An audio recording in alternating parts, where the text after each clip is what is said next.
Hello and welcome everyone back to our episode of Manifesting Health series.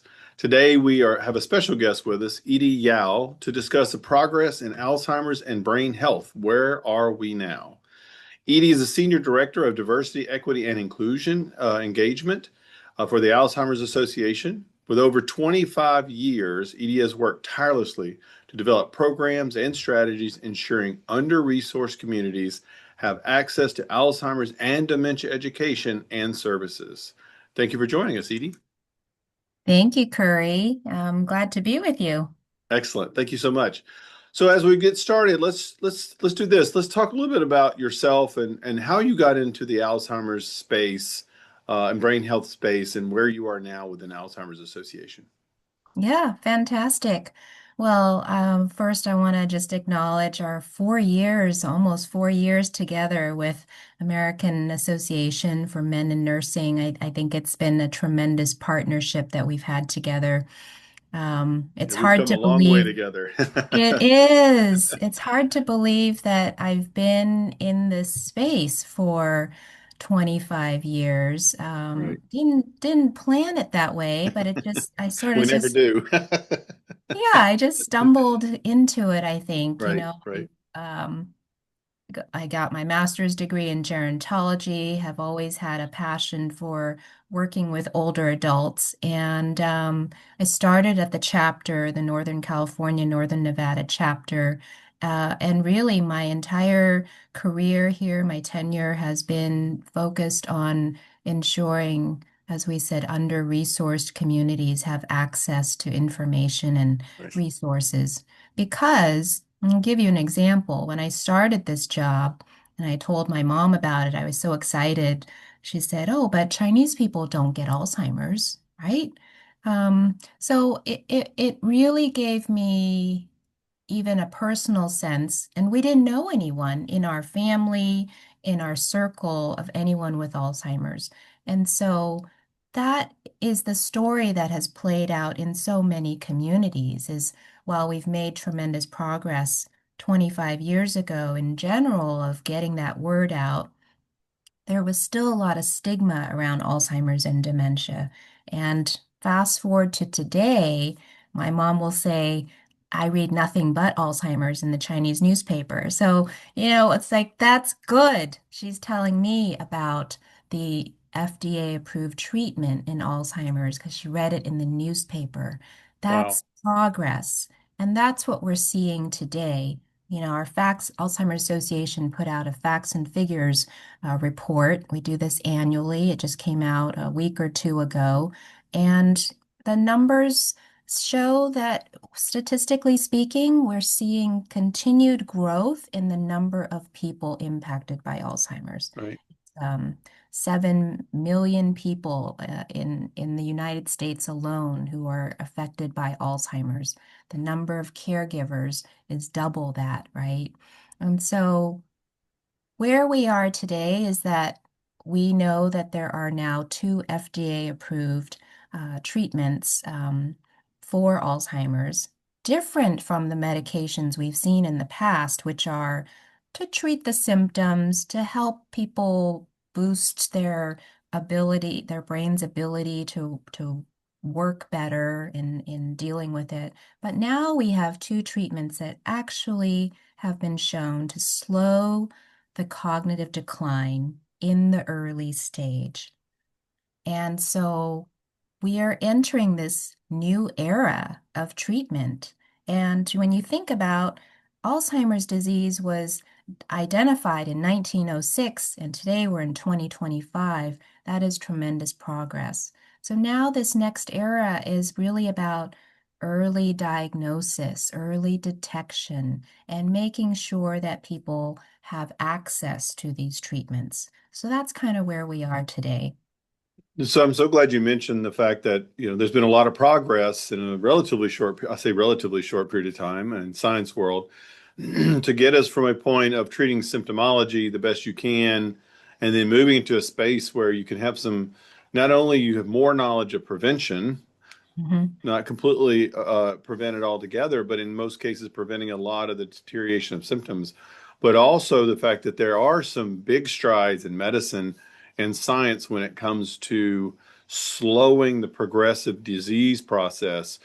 For our viewers and listeners who really don't have a deeper understanding for Alzheimer's and or brain dementia and other brain issues with decline, can you tell us a little bit about, not to get too deep in the science, but tell us a little bit about the deterioration and how Alzheimer's is unique from other situations where it is a slow decline and it really is there's so much collateral impact when it comes to the self, the patient themselves, the care providers, and so forth. Can we talk a little bit about what's happening in a patient with Alzheimer's that progresses to them to the point of needing full care? Sure, absolutely. Yeah. Alzheimer's disease, it is in fact a disease, right? So it's not a mental health issue. It is an organic brain disease. And so what's happening in the brain is that the brain cells are actually dying. And so depending on where in the brain those brain cells are dying, the function declines. And so whether it's executive function in the frontal lobe or other parts of the brain where it's responsible for managing, regulating our emotions, depth perception, all of those things start to become impacted. And at some point, it starts to also impact our ability to for even to the responsibility of our brain to manage other organ functions. Mhm. And so people can actually die from Alzheimer's disease. Um, so I think it's important to recognize that particularly for caregivers, when someone, a patient or a family member, is saying things or doing things that are not themselves, it is the disease speaking. So, Mm. for example, if someone's accusing their daughter or their son of stealing from them, it's not them, it's the disease speaking. They think, how is it that they're accusing me of stealing money? Why would I steal $5 from you, Dad? And it's the disease speaking. And so it starts to really impact one's ability to make decisions, to live independently, to drive. And often what we see are some of the first signs are the ability to manage finances, Mm. even writing a check or managing their bank account. And so helping to provide that education and awareness to financial institutions is key because they might be the first ones that notice, the activity in this checking account is off, or why are they withdrawing so much money all of a sudden? So those things are really important to understand. So for caregivers, it's, again, that understanding of what they're dealing with early on can help them with the long haul to understand what we're dealing with because Alzheimer's can last anywhere between 2 to 20 years, an Mm. average of 8 years that someone may have this disease. And so what we've seen, and Curry, you know this, that it's not a disease that is realistic for one person to manage. It takes Right. really a village. It's more than one caregiver.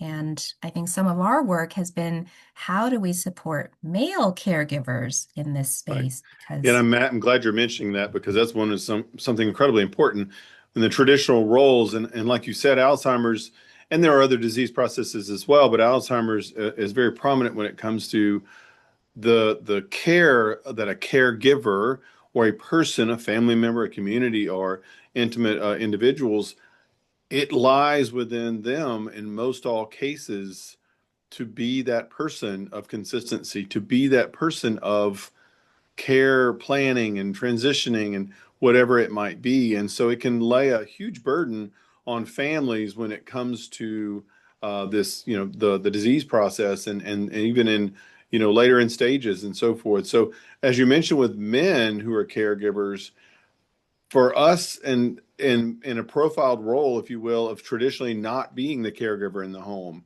Now, that's not to say there are an enormous number of very positive stories out there of male caregivers, but it still is a struggle to transition in most cases, in some cases, as in one role within a partnership, marriage, relationship into a very different role of primary caregiver. So can we talk about that dynamic a little bit? And as you mentioned, it's been a lot of our conversations and our partnerships within conferences and so forth to be in how do you accept that role with empathy and be able to say, okay, this is a new place for me to be in, and then what resources are available for those caregivers? Yeah. Well, I've learned a lot from AA men in terms of working with male caregivers because while the Alzheimer's Association provides a number of resources for caregivers, we have support groups. We have our helpline that's 24/7 where you don't have to wait till a crisis to call. You can call to plan ahead, to think about what should I consider as I care for my loved one in the next several years. Um, and I think one of the things that I've learned in working with all of you is for men in general, there's always exceptions, but in general, it's the idea of I need to do something about this. So I need to focus on what do I need to do? Give me my list. Yes, give me the list, a honey-do list. Right. Um, and sometimes it's not so black and white. Sometimes it's more that emotional support, and men may not have been raised to provide that kind of emotional Right. support. So, for example, a support group that may be more effective for men isn't going into our office and let's talk about how we feel, but maybe it's a fishing trip or go on a hike. That's a good point. And Yeah. you're just, you're just shooting the breeze, and then these things come up more organically, Right. perhaps. But we do provide a lot of education, concrete education to know what to expect in the different stages Right. that can help people plan. And I appreciate the allyship that, Alzheimer's Association does, not only for men, but the male caregivers, but at the same time, recognition. There's so many different things. We've heard of enormous successes when it comes to barbershop primary care, when you can, Mm. monitor blood pressures and ask check-ins and or having questionnaires on intakes specific for men and men's needs. So there's a lot of conversation around that. We want to keep that conversation going. And we have, throughout this series, we've got lots of targeted conversation, but at the same time, a lot of open-ended opportunities to help with that. And again, I want to go back to the success of our partnership, to recognition of we together, and not just in a male or female role, but we together can help change the support network for so many, not only our patients but our families. In our last couple of seconds we have together, what big takeaways would you have for any of our listeners?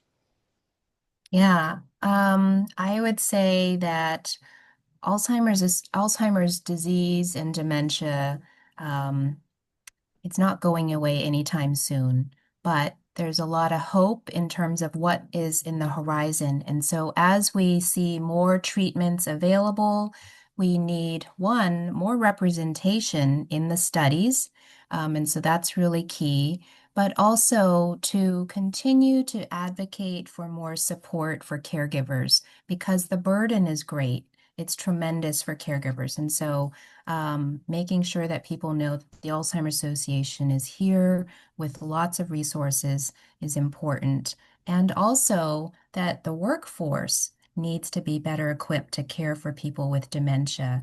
And so through the Alzheimer's Association, we have an Essentials program for people to become certified if they are professional care providers. And so really want to thank you for this partnership because I think together we can help expand on the professional piece of it and making sure more professionals have dementia skills, but also getting the word out about all of the resources available.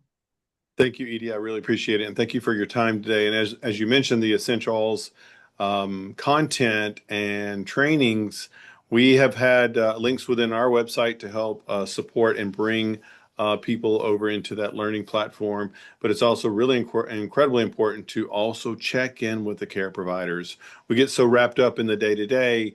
of managing multiple appointments, managing multiple meds, managing the environment, when many times we might become sort of not focused on the caregiver and how incredibly important it is to care for the caregiver. So I'm so glad you brought that forward. And thank you again, Edie, for your time with us. We really appreciate it. And thank you all for listening to this episode of Manifesting Health.